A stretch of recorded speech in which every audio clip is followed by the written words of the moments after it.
हाँ, शिवरात्रि।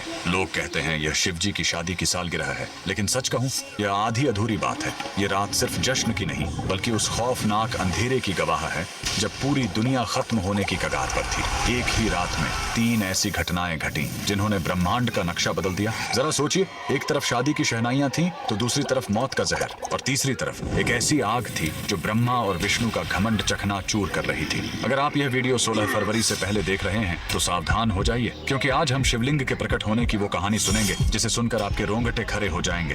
कहानी पर आते हैं। एक बार ब्रह्मा जी और विष्णु जी में युद्ध छिड़ गया। दोनों लड़ रहे थे कि मैं महान हूँ। नहीं, मैं तुमसे ज्यादा महान हूँ।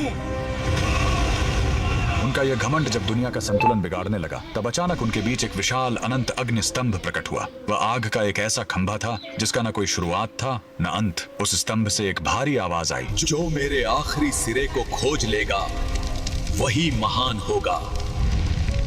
ब्रह्मा जी हंस बनकर ऊपर उड़े और विष्णु जी वराह बनकर नीचे गए। हजारों साल बीत गए, विष्णु जी को अंत नहीं मिला। उन्होंने अपनी हार मान ली, लेकिन ब्रह्मा जी ने वापस आकर झूठ बोला कि उन्हें अंत मिल गया है। उसी पल उस आग से काल भैरव प्रकट हुए और सजा के तौर पर उन्होंने ब्रह्मा जी का वो सिर काट दिया जिससे उन्होंने झूठ बोला था। उनका अहंकार टूट गया। चूंकि शिव जी आग के रूप में आए थे, वो बहुत गर्म थे। तब देवताओं ने उन्हें शांत करने के लिए उन पर जल और दूध चढ़ाया। यही वो पहला दिन था जब शिवलिंग पर रुद्राभिषेक की शुरुआत हुई। लेकिन कहानी यहीं खत्म नहीं होती। एक बार जब देवता श्रीहीन यानी कमजोर हो गए थे, तो अपनी शक्ति वापस पाने के लिए समुद्र मंथन हुआ। सबको उम्मीद थी अमृत की, लेकिन निकला क्या? हलाहल विष। पूरी दुनिया जलने लगी। तब फिर वही भोलेनाथ आगे आए। संसार को बचाने के लिए उन्होंने उस उबलते हुए जहर को पी लिया और अपने कंठ में रोक लिया। जहर की गर्मी से शिव जी का शरीर तपने लगा। उस जलन को शांत करने के लिए सभी देवताओं ने उन पर पूरी रात गंगा जल, दूध और बेलपत्र चढ़ाया। उन्हें नींद न आ जाए इसलिए पूरी रात देवताओं ने गीत गाए और जागरण किया।